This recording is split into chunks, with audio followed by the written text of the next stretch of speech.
Hi, everybody. Today I wanted to talk a little bit about vocabulary. So, as you know, in the drop down menu of Explain, we have our picture vocabulary section. So, this includes our slideshow, the student handout that you could print out and laminate if you wanted to. I also wanted to talk a little bit about our dictionary feature.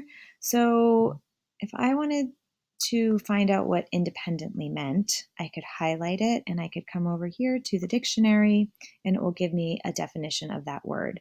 So, this tool is available for students when they are logged into STEMscopes as well.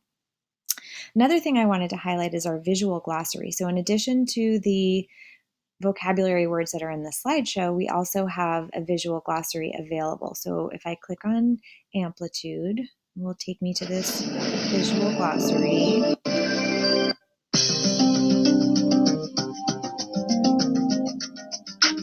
Amplitude. In the study of wave. So this might be a useful tool for you in your teaching. You could either assign the picture vocabulary to your students, or you could take a look at some of the visual glossary videos as a whole class.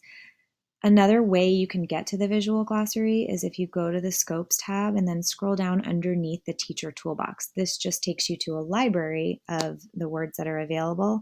Also, the students will have access to this when they log on to their own account. So I hope this is helpful. Please keep questions coming and don't hesitate to email me or reach out. Thanks and have a great weekend.